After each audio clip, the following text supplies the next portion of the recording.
Hello friends, welcome back to natural laws. നമ്മൾ കഴിഞ്ഞ വീഡിയോയിൽ ചെയ്ത ബെഡ് മാറ്റ് കോൺക്രീഷൻ അടുത്ത ഘട്ടമാണ് കേട്ടോ ഇന്ന് ചെയ്യാൻ പോകുന്നത്.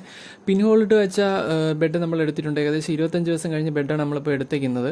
ഇരുട്ട് റൂമിൽ വെച്ചതിന് ശേഷം ബെഡ് മാറ്റിൻ്റെ അവസ്ഥ ഈ കാണുന്ന രീതിയിലായിരിക്കും. ഇനി നമുക്ക് ചെയ്യാനുള്ളതെന്ന് പറഞ്ഞാൽ ഈ കവർ തുറന്ന് വളം ഇട്ട് കൊടുക്കണം. ഈ ഇട്ട് കൊടുക്കുന്ന വളത്തിൻ്റെ പേരാണ് കേസിങ്. നമ്മുടെ ഈ ബെഡ് നോക്കുമ്പോഴറിയാം അത്യാവശ്യം ഐസിയിലേക്ക് വന്നിട്ടുണ്ട്. അത് മാത്രമല്ല, ഓരോരുത്തരുടെ കാലാവസ്ഥയ്ക്ക് അനുസരിച്ച് ചിലപ്പോൾ 22 ദിവസം ആകുമ്പോഴത്തേക്കും തന്നെ മൈസീലൊക്കെ നന്നായിട്ട് വരാറുണ്ട്. എങ്കിൽ നമുക്ക് അപ്പം തന്നെ ഇതെടുത്ത് ചെയ്യാവുന്നതാണ്, വളമിട്ട് കൊടുക്കാവുന്നതാണ്. അതല്ല, ചിലപ്പോൾ 28 ദിവസം വരെ പോകുന്ന കേസുകളും വരാറുണ്ട്. അപ്പോൾ അതും പ്രശ്നമില്ല. നമ്മുടെ ക്ലൈമറ്റ് എങ്ങനെയാണോ അതിനനുസരിച്ച് ചെയ്താൽ മതിയാവും. ഈ കേസിംഗ് എന്ന് പറയുന്നത് മണ്ണും ചാണകപ്പൊടിയും മറ്റ് ജൈവവസ്തുക്കളൊക്കെ ചേർത്തുണ്ടാക്കുന്ന ഒരു വളമാണ്. പിന്നെ നമുക്ക് ഈ കവറിലേക്ക് ഇനി കേസിംഗ് ഇട്ട് കൊടുക്കുക. ഏകദേശം ഒരു 3/4 ഇഞ്ച് കനത്തിന് കേസിംഗ് ഇട്ട് കൊടുക്കണം. കേസിങ്ങിൽ ഈർപ്പം ഉണ്ടെങ്കിൽ നമ്മൾ നനച്ചു കൊടുക്കേണ്ട കാര്യമില്ല. അപ്പോൾ കേസിങ്ങിൻ്റെ ഈർപ്പം കുറയുന്നതനുസരിച്ച് നമ്മൾ നനച്ചു കൊടുക്കണം. അപ്പോൾ അത്രയേ ഉള്ളൂ. വീഡിയോ ഇഷ്ടമായാൽ ചാനൽ സബ്സ്ക്രൈബ് ചെയ്ത് സപ്പോർട്ട് ചെയ്യണേ. ബൈ.